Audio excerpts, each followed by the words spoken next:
fantastic comedian is Joe Ball.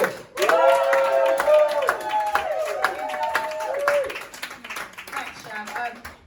Did I miss something? There isn't a stage. No, okay, cool.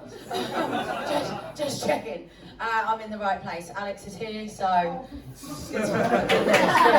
Right, I'm in the right place. It's just two people either side of me. Okay, please, no, Alex, no. Anyway, right, they say dress for the job you want. Have you heard that? Right, they say you've got to dress for the job you want. Thing is, right, I don't actually aspire to work. So I'm not the only one. We've got the same aspirations. No, right, so what I've decided is I've taken up nudism just to be on the safe side. And that's how I found out that, in fact, a woman taking her clothes off can, in fact, be deemed work. Shocked I was, I tell you. But no, not only do I not aspire to work, I actually don't aspire to even be in working class. My dad was in prison when I was born, and I'm pretty sure that's how you become a member of the criminal underclass. I think that's how it works, you know. No, it's interesting actually, because like it's a funny story. It's actually really it's a really nice story. So my dad was born in a concentration camp, right, and he came to the UK as a refugee. He'd probably like me to have stressed legally. But I'll just say he came before it was politically toxic. Right. But no, he thrived in this country, right? Honestly, he thrived here. So it's a lovely story. He thrived in this country. He thrived so much in education, he went straight to Broadstairs. And from there, he graduated straight to prison. And then never worked a day in his life. And that's how I know he didn't come here to steal anyone's job. He didn't aspire to work. The apple doesn't fall far from the tree, you know? No, it's funny. It's unfortunate though, because like, you know, he died recently, and it turns out it's true what they say, that crime doesn't pay. All I inherited were 3 fake IDs and 2 burner phones.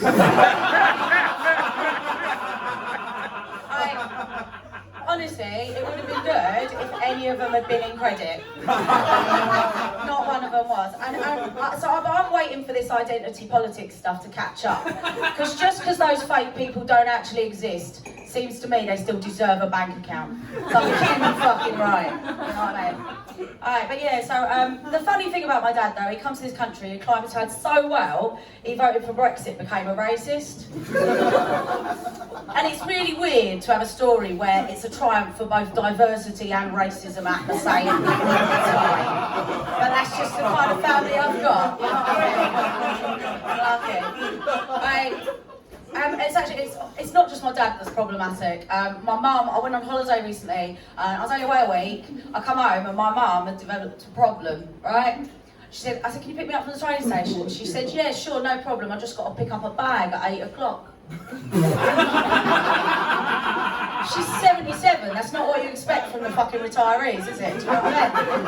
I'd only been gone a week, turned out she's got a 3 bag a week habit. I was like, Mum, you can't be doing this. They've not even given you the, you know, the energy payment this year. You can't afford to have it. But it's fine. I don't know if any of you heard of it. It's this Too Good To Go app. Oh yeah. She's getting 3 bags a week.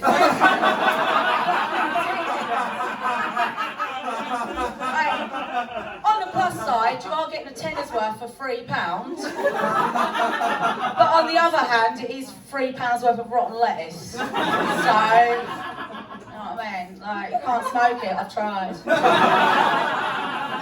It's too wet, it's just too wet, that's the problem. I'm gonna try it. No, it's fine. Like actually all of my relationships are problematic. So for example, I got dumped. Aww. Thank you, Broadstairs. Thank you. I'd like to say recently, but it was 2.5 years ago, so it's not recent. But he didn't just dump me, he made me homeless. It's fine. I've been sleeping in my dead uncle's bed. It's alright, he's not in it. That would be weird. It's fine. He's under the telly. He loved that telly. I think that's what he would have wanted. He did love telly. So I think he's happy. But the worst bit about it, so he dumped me, he made me homeless, but that wasn't even the worst bit about it. The worst bit about it is he was my fucking drug dealer.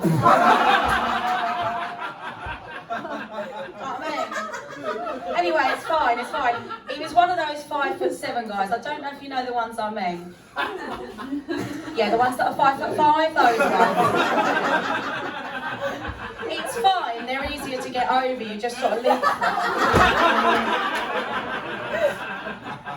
And I had hoped straight on to the next dick. But it turns out catching a dick in your 40s is a lot harder than leapfrogging over an adult man.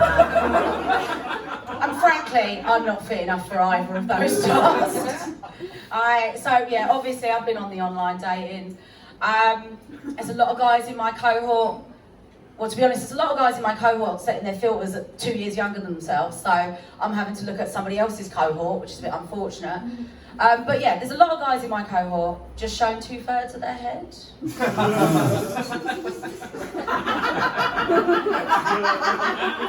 I'm not a detective, but I think they could be bald. But like the dating world's changed a hell of a lot. Like you young people, and I see that there's a mainly young crowd, so I'm so happy for all the things that are happening for you and your sex lives. It's amazing.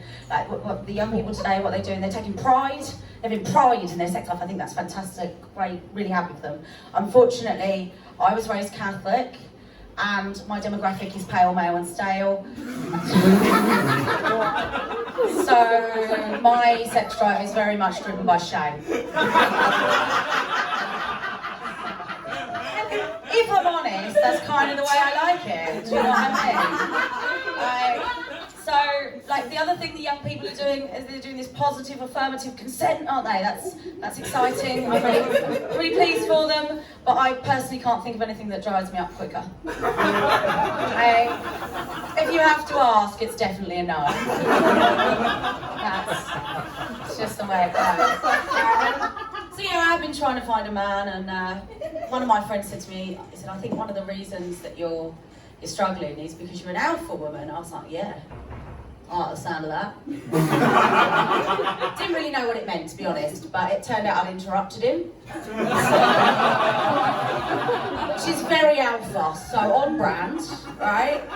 But it turned out what he was actually trying to say is that I'm an alphabet spaghetti lady. I've got a lot of letters after my name, but I don't make any sense. So unfortunately, the ADHD cancels out the MSc.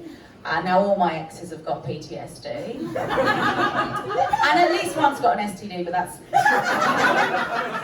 nothing to do with me. But like, the weird thing is he's the one who's sliding back into my DMs. I'm like, dude, you gave me an STI. No, thank you. Anyway, but like, no, I mean, actually, that's a hard, brutal statement. I am having to lower my standards. It's the only way to catch dick in your 40s. At this point, I would reconsider someone who gave me an STI. Do you know what I mean? Don't rule it out. Like, you catch a dick in your 40s, and it is because you've just massively lowered your standards, right? And the problem with that is before you know it, you're being ghosted by a guy with 3 teeth who sleeps in a van. You know, like, so they become your standards. That's where you're at. You know, I try. I thought I'd wait to get on stage until all of my opinions were unpopular. So I'm a big fan of a 70s muff.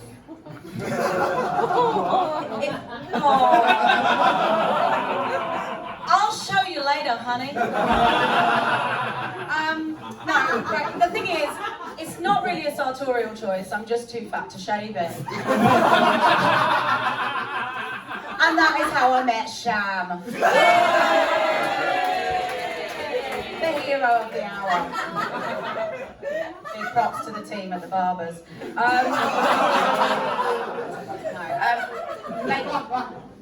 The other unpopular opinion I've got is that I used to be a feminist, but it has not worked out for me. Like, they promised us a lot of things back in the day, the feminists. They said financial freedom was one big one. Yeah. They meant a job.